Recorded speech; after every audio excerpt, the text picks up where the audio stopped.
শুভ সকাল, স্বাগত একাত্তর সকালে। আরও একটি নতুন সকাল, আরও একটি নতুন দিন। আপনাদের সাথে আছি আমি মাসুদা ভাটি। আশা করি সবাই ভালো আছেন। দর্শক, দিনের শুরুর এই অনুষ্ঠানে নানা আলোচিত সংবাদ আর বিষয় নিয়ে থাকে বিশ্লেষণ, থাকে আমন্ত্রিত অতিথির সাথে আলাপচারিতা এবং নানা ধরনের তথ্য যা সারাদিন ধরে আপনাদের কাজে আসবে বলে আমরা মনে করি।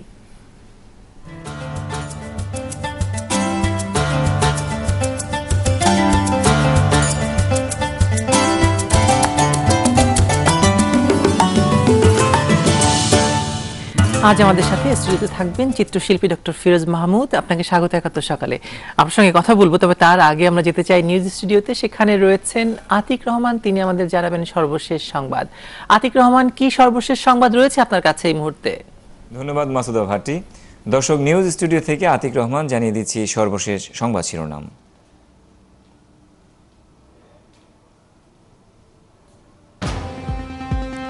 গ্রেপ্তারি পরোয়ানার মুখে দেশে ফিরলেন সাবেক ডাক ও টেলিযোগাযোগ মন্ত্রী লতিফ সিদ্দিকী। অধ্যাপক শফিউল হত্যাকাণ্ডের মূল পরিকল্পনাকারী সহ ৬ জনকে আটকের দাবি করেছে র্যাব। জেএমবির নারী শাখার প্রধান সহ ৪ জন রিমান্ডে, চট্টগ্রামে জঙ্গি সন্দেহে বিদেশি সহ গ্রেপ্তার ৫। আজ দেয়া হবে ব্রাহ্মণবাড়িয়ার রাজাকার কমান্ডার মোবারক হোসেনের মানবতা বিরোধী অপরাধের রায়। এবং বোলারদের দাপটে জিম্বাবুয়ের বিপক্ষে ওয়ানডে সিরিজে ২-০তে এগিয়ে গেল টাইগাররা।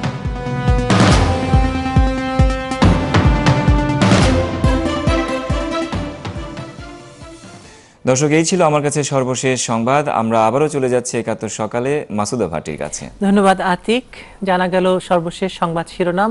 অনেকগুলো সংবাদ শিরোনামের প্রাধান্য রয়েছে আজ, বিশেষ করে প্রত্যেকটি রাজনৈতিক, এবং একটি আনন্দের খবর রয়েছে, কারণ টাইগাররা জিতেছে। সব বিষয় নিয়ে কথা হবে আমাদের সাথে, আমাদের সঙ্গে যারা যুক্ত হবেন, এবং আমরাও যোগ দেব বিভিন্ন জায়গায়। তবে তার আগে ফিরছি স্টুডিওতে। আমাদের সঙ্গে রয়েছেন চিত্রশিল্পী ডক্টর ফিরোজ মাহমুদ। তার সঙ্গে নিশ্চয়ই রাজনৈতিক আলোচনা আমরা করব না, কিন্তু কথা হোক। কেমন আছেন আপনি? ভালো আছি, কেমন আছেন আপনি? ধন্যবাদ। আপনি নিউ মিডিয়া নিয়ে কাজ করেন, আপনি বলেছেন new media in arts, right? একটু বলবেন আমাকে যদি? ওয়েল, বেসিক্যালি আমি আর্টিস্ট, পেইন্টার, পেইন্টিং করি বেশি। কিন্তু এছাড়া আমি বাইরে যত বছর ছিলাম পেইন্টিংয়ের পাশাপাশি অন্য মিডিয়াগুলোতে কাজ করেছি। ফটোগ্রাফি ইউজ করে আর্ট ড্রয়িংয়ের সাথে কম্বিনেশনে কাজ করেছি, ইনস্টলেশন আর্টের উপর কাজ করেছি, ভিডিও আর্টের উপর কাজ করেছি, অনেক মিডিয়া কম্বাইন করে কাজ করেছি, যেটাকে আমি বলি ক্রস মিডিয়া আর্ট। তো মিডিয়াগুলোকে ক্রস করে আমি বাউন্ডারিকে ব্রেক করে দেন আমি কাজ করেছি। এটা ধরুন অনেক বেশি মানে এটা কি কোনো শেপ নিয়েছে আধুনিক চিত্রকলা? আমি জানি না, আপনি নিশ্চয়ই আমাকে বলতে পারবেন যে প্রত্যেকটা বিষয় এক্সপেরিমেন্টের ভিতর দিয়ে একটা শেপ নেয়। যেমন ধরেন আমরা ইমপ্রেশনিস্ট যুগে ছিলাম, তারপর এক্সপ্রেশনিস্টের যুগে এলাম, এরকম এখন নিউ মিডিয়ার যুগে এসেছি। এটা কি আসলে কোন একটা অবয়ব একদম পুরোপুরি চেহারা নিয়েছে? ডেফিনেটলি ইউরোপ আমেরিকাতে ইনফ্যাক্ট 20th সেঞ্চুরির বিগিনিং থেকে শুরু হয়েছে।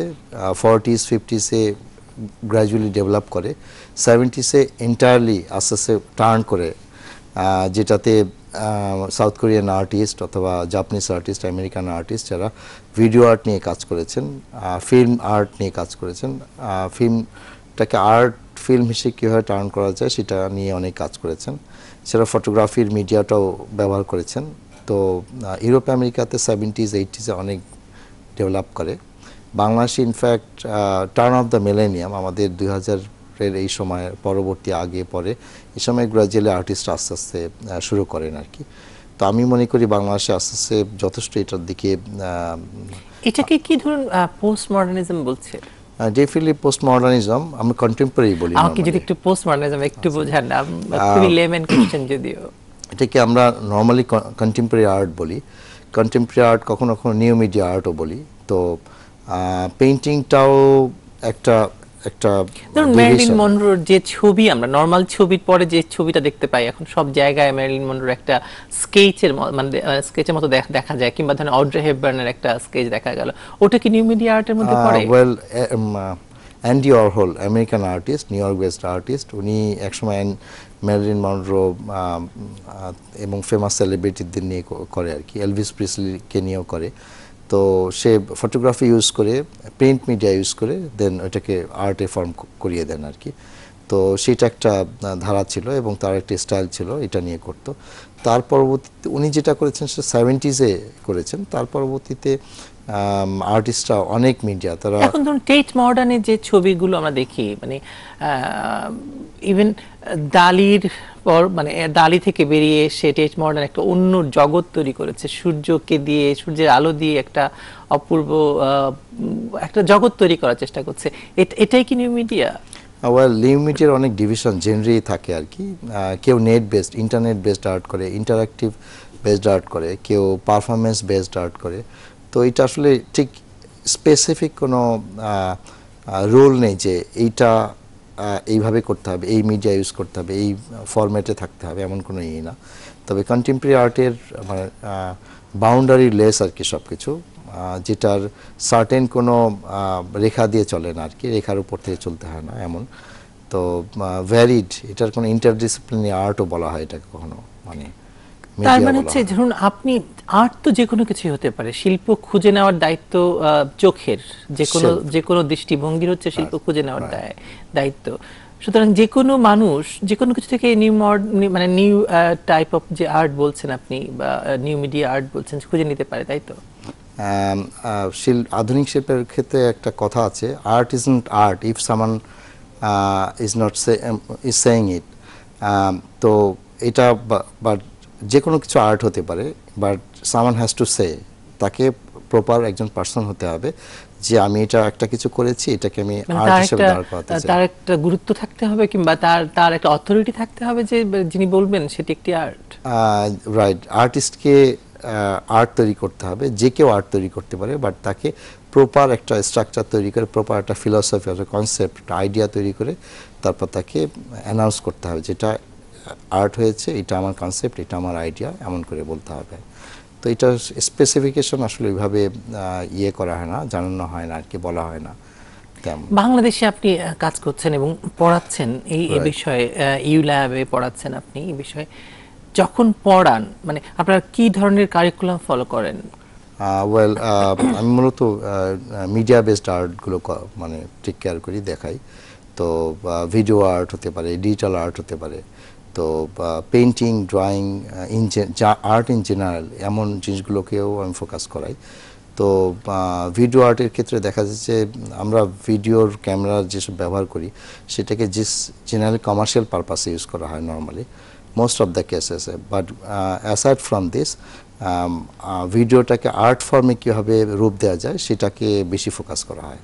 ধরুন হিস্ট্রি অফ আর্ট, আমরা আমাদের অনেক বিশ্ববিদ্যালয়ে এটি একটি খুব গুরুত্বপূর্ণ সাবজেক্ট, কারণ হিস্ট্রি অফ আর্টের ভেতর দিয়ে আমরা সেই গুহা যুগের যে চিত্র, সেই চিত্র থেকে আমরা এই পর্যায়ে পৌঁছেছি, এবং মানুষের যে ইভলিউশন বা মানুষের যে বিবর্তন, তার এই আর্টের ভেতর দিয়ে খুঁজে পাওয়া যায়। নিউ মডার্ন আর্ট যেটা আপনি কথা বলছেন, তার ভেতরে মানুষের মানে বিবর্তনের কোন জায়গাটি আমরা দেখতে পাই বা মানে খুঁজে পাওয়া যায়? কেভ আর্টের সময় একটা মানুষের উদ্দেশ্য ছিল ভিজুয়াল কমিউনিকেশন, ল্যাঙ্গুয়েজ কমিউনিকেশনের জন্য। একটা মানুষ যখন শিকারে যাবে তখন ওটাকে নিজের ভাব প্রকাশ করার জন্য গুহায় ছবি আঁকতেন। বাট গ্র্যাজুয়ালি আস্তে আস্তে যখন আর্টের ফর্মটা চেঞ্জ হয়ে যায়, আস্তে আস্তে মানুষের উদ্দেশ্যটা চেঞ্জ হয়ে যায়, তখন আসলে আমরা আর্টটা একটা করা পুরো হতো। ইয়ে পাই, অ্যাকাউন্ট পাই, যে মানে মানুষ কিভাবে গুহা চিত্র থেকে, মানে গুহা থেকে বেরিয়ে এসে, কারণ ওটাই একমাত্র পথ ছিল মানুষকে, আদিম যুগের মানুষের জীবনধারা, জীবনযাত্রাকে বোঝানোর। কারণ এর বাইরে যা পাওয়া গেছে প্রত্নতাত্ত্বিক, সেটি একটি ভিন্ন আলোচনা। কিন্তু যদি আমরা সাদা চোখে সাধারণ মানুষের বোঝার বিষয় হয়, তাহলে গুহাচিত্র একটি অন্যতম মাধ্যম ছিল। ডেফিনেটলি এবং ওই যুগে ওই সময় কোনো আধুনিক কোনো কলাকৌশল ছিল না, রঙের আবিষ্কার ছিল না, সব ন্যাচারাল পিগমেন্ট দিয়ে করা হতো। তো সেটা আসলে একটা খুব, আমি মনে করি এটা খুব অ্যামেজিং একটা থিং যে তারা রং তৈরি করে, ন্যাচারাল রিসোর্সেস থেকে রং তৈরি করে করতো আর কি। আমরা তো অনেক এগিয়ে গেছি সেখান থেকে। আপনি নিউ যেটার কথা Definitely. বলছেন, সেইখানে দাঁড়িয়ে আমরা ধরেন বিবর্তনের কোন জায়গাটিকে মানে ধরানো যায় যে মানুষের মনস্তাত্ত্বিক বিবর্তনের একটা ধারাবাহিকতাকে আমরা বুঝতে পারি। চেঞ্জটা এসছে আসলে যখন ইন্টারনেটের আবিষ্কারের পর থেকে এবং ব্যবহারের পর থেকে। আমরা জিম্বাবুয়েতে কী হচ্ছে সেটা আমরা বাংলাদেশে বসে দেখতে পাচ্ছি, আমেরিকাতে কী হচ্ছে সেটা বাংলাদেশে বসে দেখতে পাচ্ছি, খুলনাতে বসে কে কী করছে, কে কী আর্ট করছে আমরা ইন্টারনেটের মাধ্যমে অন্য কোনো দেশে দেখতে পাচ্ছি। তো এটা বলতে পারি যে একটা সাইবার পিরিয়ডের সময় এইটা চেঞ্জ আসছে সাইবারের কারণে, একটা নেটওয়ার্ক তৈরি হয়েছে সারা মানে বিশ্বময়, একটা বৈশ্বিক নেটওয়ার্ক তৈরি হয়েছে। তো এটার কারণে অনেক কিছু চেঞ্জ হয়ে যাচ্ছে এবং আস্তে আস্তে আর্টের ক্লাসিক্যাল যে আর্টের media, painting, sculpture, sketch, water colour, এইগুলোর পাশাপাশি অন্য মিডিয়া, ফটোগ্রাফির মিডিয়া, কম কম ইন্টারডিসিপ্লিনারি মিডিয়াগুলো যথেষ্ট আস্তে আস্তে ডেভেলপ করছে এবং বাংলাদেশের আর্টিস্টরাও, ইয়াং জেনারেশনের যেসব আর্টিস্ট তারা অনেক প্র্যাকটিস করছে এবং অনেক সুযোগও পাচ্ছে বিদেশে নিজেদেরকে এক্সপ্রেস করার জন্য। কি মনে হয় আপনার বাংলাদেশের কন্টেম্পোরারি যারা মানে কন্টেম্পোরারি যারা আর্টিস্ট আছেন তাদের সঙ্গে বৈশ্বিক মানে চিত্রকরদের তুলনায় মানে বাংলাদেশের অবস্থান আসলে ডেফিনেটলি এখনো ইমপ্রুভ করছে, ডেভেলপ করছে, ইন্টার কমিউনিকেশন বাড়ছে আমাদের সাউথ এশিয়ান আর্টিস্টদের সাথে, ইনস্টিটিউশনের সাথে, অ্যাক্টিভিটিসের সাথে। তো এইটা অনেক বেশি পজিটিভ সাইড আমাদের। তো আমি মনে করি পজিটিভ বলছেন। এক সময় ছিল যখন দেখা গিয়ে মানে যেত যে যারা আর্ট নিয়ে পড়তে চায়, বিশেষ করে চারুকলায় পড়তে চায়, একটা কমন ধারণা ছিল মানুষের ভেতরে যে চারুকলায় পড়লে কি হবে, তার ভবিষ্যৎ কি হবে, তার চাকরি হবে না, তার আসলে সব খুব সাদা কথায় বলতে ভাত পাবে না। সেই অবস্থার কি পরিবর্তন হয়েছে খানিকটা? ডেফিনেটলি এটা হয়েছে। আরও একটা কারণ হলো সবাই এখন আর্ট করুক, পেইন্টিং করুক, স্কাল্পচার করুক, সবাইকে ডিপেন্ড করতে হয় কম্পিউটারের উপরে।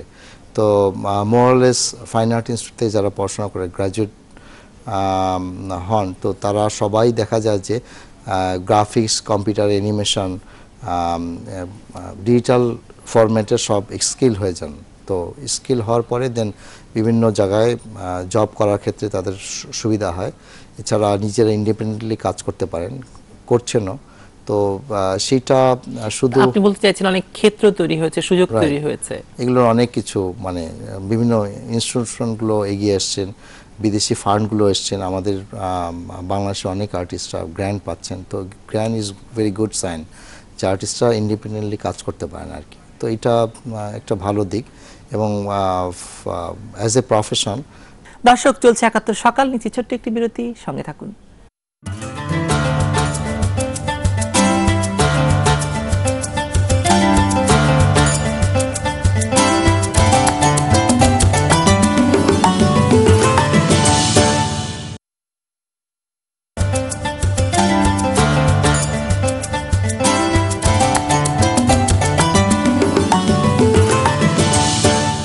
আছেন ৭১-এ, চলছে ৭১ সকাল। আমরা এখন দেখে আসতে চাই প্রধান প্রধান পত্রিকার শিরোনাম এবং আলোচিত সংবাদ। প্রথমে রয়েছে দৈনিক প্রথম আলো। প্রথম আলোর শিরোনাম, বিপদের আশঙ্কায় আন্দোলন প্রস্তুতি, বিএনপি কর্মসূচি বাস্তবায়নে নেতারা কতটা সক্রিয় হবেন তা নিয়ে দলের শীর্ষ নেতৃত্বেই সংশয় আছে। দক্ষিণ এশিয়ায় বাংলাদেশ শীর্ষে জনসংখ্যার অনুপাতে মুঠোফোনের গ্রাহক। বাংলাদেশ ৭৫%, পাকিস্তান ৬৫%, ভারত ৬২%। সমকাল রয়েছে। তারপরে ঢাকায় অজ্ঞাত স্থানে লতিফ, বড় করে হেডলাইন করেছে লাল কালি দিয়ে, গ্রেপ্তার না হলে হরতাল বলেছে আহলে হেফাজতে ইসলাম। আসলে হরতালের হুমকি দিয়েছে। আবার হেফাজতের পদধ্বনি শুনতে পাচ্ছি আমরা। যুগান্তর রয়েছে। তারপরে লতিফ সিদ্দিকী ঢাকায় যে কোনো মুহূর্তে গ্রেফতার, দুরন্ত দুর্বার লাল সবুজ, সিঙ্গেল ডিজিটে নামছে ঋণের সুদের হার, দীর্ঘকালের একটি পথ আমরা জানতে চাচ্ছিলাম। ইত্তেফাক তারপরে রয়েছে পরিচয় সংকটে মুক্তিযোদ্ধারা, বারবার পাল্টাচ্ছে সংখ্যা নিয়ে বিতর্ক। এই বিষয়টি নিয়ে আমরা কথা বলতে চাই একটু পরে আমরা। তারপরে রয়েছে ইত্তেফাক, আবারও কালের কণ্ঠ, দুঃখিত, লতিফ সিদ্দিকী হঠাৎ ঢাকায়, নাটকীয়তা। বিশেষ সাক্ষাৎকারে আনিসুল ইসলাম মাহমুদ, পানি সম্পদ মন্ত্রী, তিনি বলেছেন গলা টিপে মেরে ফেলা হচ্ছে নদী। বাংলাদেশ প্রতিদিন রয়েছে আমার সামনে। দেশে ফিরলেন লতিফ, হত্যা রহস্য উদ্ঘাটন, রাজশাহী বিশ্ববিদ্যালয়ের শিক্ষক শফিউল আলমকে হত্যার রহস্য উদ্ঘাটন বলছে পত্রিকাটি। সকালের খবর রয়েছে। এরপরে ঢাকায় ফিরলেন লতিফ সিদ্দিকী, জ্বালানি ও যোগাযোগের ৩ চুক্তি এবার হচ্ছে না, সার্কের কথা বলা হচ্ছে। আমাদের সময় রয়েছে। তারপর হঠাৎ ঢাকায় লতিফ, সবাই একই শিরোনাম করেছে, আওয়ামী লীগ বিএনপি সংলাপ লন্ডনে। এটি একটি খবর, আসলে এই খবরটি নিয়েও আলোচনা করতে চাই আমরা। ভোরের কাগজ রয়েছে, তারপরে মূল পরিকল্পনাকারী যুবদল নেতা সহ 6 জন গ্রেপ্তার, রাজশাহী বিশ্ববিদ্যালয়ের শিক্ষক হত্যার কথা বলা হয়েছে, জেএমবি নারী শাখার প্রধান সহ রিমান্ডে 4। ঢাকা ট্রিবিউন রয়েছে, police doubt RAB's murder motive claim, Rajshahi ইউনিভার্সিটির শিক্ষকের কথাই বলা হয়েছে, এই পত্রিকাটি বলেছে। ডেইলি স্টার রয়েছে, লতিফ ট্রেসলেস অন রিটার্ন, ফিরে আসার পরে লতিফ কোথায় রয়েছে কেউ জানে না, অজ্ঞাত স্থানে। ফাইন্যান্সিয়াল এক্সপ্রেস রয়েছে, mystery of numbers of actual Returns TIN holders amid স্টেটের জিডিপি গ্রোথ। বিশেষ এটা যে টিআইএন এর নাম্বার যাদের কর দেওয়ার কথা বলা হয়েছে পত্রিকাটিতে। ফিরছি স্টুডিওতে, আমাদের সঙ্গে রয়েছেন চিত্রশিল্পী ফিরোজ মাহমুদ। ডক্টর ফিরোজ মাহমুদ, আমরা অনেকগুলো বিষয় নিয়ে কথা বলছি, একটু হালকা করি বিষয়টাকে, খুব ভারী হয়ে যাচ্ছে সকালবেলার, এই ভারী হওয়াটা একটু বোধহয় ইয়ে হয় না। ধরুন ছবি মানুষ যখন দেখে তখন মানুষের মনোজগতে এক ধরনের পরিবর্তন হয়, এক ধরনের, বা চোখের দৃষ্টিতে এক ধরনের নমনীয়তা আসে ছবি দিয়ে। ধরুন ছবির উদ্দেশ্যটা আসলে কি? আপনি একজন মানে চিত্রশিল্পী হিসেবে কি মনে করেন যে মানুষ ছবি আঁকে কেন? ফার্স্ট, ছবিটা আসলে মানুষের ইনার ফিলিংটা চেঞ্জ করে দিতে পারে, আউটার ফিলিংটা চেঞ্জ করে দিতে পারে। তো ছবি তো ক্যামেরাতেও তুলতে পারে, তোলা যায়। তো difference between photography and painting আর আর্ট ওয়ার্ক, সেটা হলো ইনার ফিলিংটা সব থেকে ইম্পর্টেন্ট, ইমপ্রেশন। তো এই ইমপ্রেশনটা যদি ছবির মধ্যে ফুটিয়ে তোলা যায় তাহলে দ্যাট মাইট বি সাকসেসফুল। তো এইটা ইম্পর্টেন্ট খুব বেশি, যে ছবিতে কতটুকু ভিতরের ফিলিংটা ফুটিয়ে তোলা যায়। এই কারণেই মানুষ, জয়নুল আবেদিন আমাদেরকে দেখিয়েছেন যে দুর্ভিক্ষের ছবি কি হতে পারে, পেন্সিল বা কয়লার ইয়ে দিয়ে, স্ট্রোক দিয়ে উনি দেখিয়ে দিয়েছেন যে আসলে মানে ওই সময়ের ওই অ্যাকাউন্ট, তখন তো ছবি তোলা হতো না বা তোলা ছিল না, তুললেও অত কম ছিল, ফটোগ্রাফির যুগটা তখন অতভাবে শুরু হয়নি, সুতরাং তার কাছ থেকে আমরা অনেক কিছু পেয়েছি। কিন্তু এখন ফটোগ্রাফির যুগ শুরু হয়ে গেছে, এখন ভিডিও চিত্র এসছে, হ্যাঁ, এবং সবকিছু ধরুন আর্কাইভ হচ্ছে। সেক্ষেত্রে ছবি কি পরিবর্তন হচ্ছে না? যে ছবি মানুষের ধরুন ওই জায়গাটা থেকে, মানে কোনো একটা কিছুর অ্যাকাউন্ট নয়, ঘটনার অ্যাকাউন্ট নয়, কিন্তু অন্য কিছু, অন্য কোনো বাস্তবতা সামনে দাঁড় করিয়ে দেয় ছবি আমাদের। তবে ওই ছবি মানে জয়নুল আবেদিনের সময় যে প্র্যাকটিসগুলো ছিল আর শিল্পকর্মের, সেটা যে এখনও হচ্ছে না যে তা না, এখনও হচ্ছে। বাট এটার পাশাপাশি আর্টিস্টরা আসলে চায়, they want to do something else, নতুন কোনো কিছু করতে চায়, কোনো কিছু এক্সপ্লোর করতে চায়, নতুন ইয়াঙ্গার জেনারেশন। সো এটা খুব একটু র্যাডিক্যাল বলতে পারি, যে এটা খুব ন্যাচারাল থিং যে আর্টিস্টরা। আমার প্রশ্ন ছিল মানুষ কেন ছবি দেখবে যখন ধরুন ভিডিও দেখতে পাচ্ছে, অথবা ধরুন ক্যামেরায় ছবি, এমনি ছবি তোলা ছবি দেখতে পাচ্ছে, ফটোগ্রাফি দেখতে পাচ্ছে, কেন ছবির প্রতি মানুষ আকৃষ্ট হবে? কি পার্থক্য আছে বা মানে কোথায়? রঙের ব্যবহার কিংবা ধরুন কি আছে আসলে? অনেক কিছু থাকতে পারে, রঙের ব্যবহার থাকতে পারে, টেকনিক থাকতে পারে, স্কিল থাকতে পারে, রহস্য তৈরি করা সেটা থাকতে পারে, এবং সৃষ্টিশীলতা। এটা যে একটা রং তুলি এবং ক্যানভাসের উপর কোনো কিছু একটা সৃষ্টি করা, এটা ডেফিনেটলি একটা অ্যামেজিং একটা থিং। এটা মানুষ তো যন্ত্রের মাধ্যমে অনেক কিছু করতে পারে, বাট হাতের মাধ্যমে, ব্রেনের মাধ্যমে কোনো কিছু সৃষ্টি করা, নতুনভাবে নতুন কিছু উপস্থাপন করা, সেটা আসলে একটা। আপনার প্রদর্শনী মানে কোথায় কোথায় হলো এর আগে? আমার পৃথিবীর অনেক দেশেই হয়েছে, ইউরোপে, আমেরিকাতে, এশিয়াতে মূলত বেশি হয়েছে, আফ্রিকাতেও হয়েছে, 2বার হয়েছে। তো মূলত আমি জাপানে অনেক বছর ছিলাম। তো Japan, Korea, China, Indonesia, Hong Kong, এরকম ইন্ডিয়া, বাংলাদেশ, এশিয়ান জোন, দুবাইতে, শারজাতে হয়েছে। তো এইসব এশিয়ান কান্ট্রিগুলোতে, ঢাকায় বেঙ্গল গ্যালারিতে হয়েছে, ঢাকা আর্ট সেন্টারে করেছি। এর পরবর্তীতে মানে খুব শিগগিরই কোনো প্রদর্শনী আছে নাকি? আগামী ফেব্রুয়ারিতে বেঙ্গল আর্ট গ্যালারিতে ধানমন্ডিতে এক্সিবিশন আছে। কি বিষয় নিয়ে?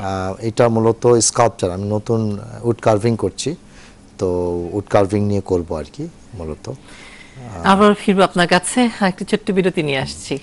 দর্শক, কথা বলছি ডক্টর ফিরোজ মাহমুদের সঙ্গে, আমরা আবারও তার কাছে ফিরবো। চলছে ৭১ সকাল, আরেকটি বিরতি নিচ্ছি, সঙ্গে থাকুন।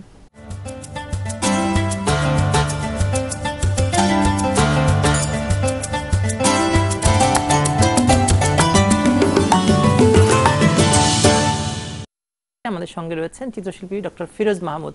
ফিরোজ মাহমুদ, খুবই সংক্ষেপে, আমাদের সময় একেবারেই প্রায় শেষ পর্যায়ে, ছবি নিয়ে আপনি কতটা আশাবাদী, মানে শিল্প নিয়ে? কারণ মাধ্যম চেঞ্জ হচ্ছে।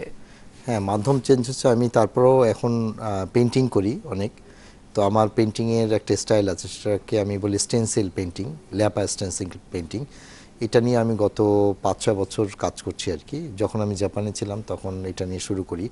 জাপানিজ উড ব্লক প্রিন্টিং যেভাবে করা হয়, সেই উড ব্লক প্রিন্টিংয়ের, এটাকে বলে ইউকিউএ, এটার ইনফ্লুয়েন্স থেকে আমি এটা শুরু করি। আপনার একটা ব্লকের ফরম্যাট তৈরি করি, অ্যাডহেসিভ টেপ লাগিয়ে, তারপর কেটে, then I take out all the cut out, then ওটার উপর অয়েল পেন্টিংয়ের আবরণ দিয়ে দিয়ে তুলি দিয়ে দিয়ে করি আর কি। তো সেটা আমার একটা স্টাইল, এইভাবে আমি পেন্টিং করি। এছাড়া পেপারেও, মিক্সড মিডিয়াতেও কাজ করি। এটা আপনার সাফল্য কামনা করছি। আপনি নিশ্চয়ই অনেক দূরে যাবেন এবং বাংলাদেশের মুখ উজ্জ্বল করবেন। ভালো থাকবেন আপনি, আপনার আপনাকে সুস্বাস্থ্য কামনা করছি। অশেষ ধন্যবাদ আজকে সকালে আমাদের সঙ্গে যুক্ত হওয়ার জন্য। দর্শক, এই ছিল আজকের ৭১ সকাল। জানতে চাই আপনার কথাও, যোগ দিন ৭১ ফেসবুকে, থাকুন ৭১-এর সঙ্গে।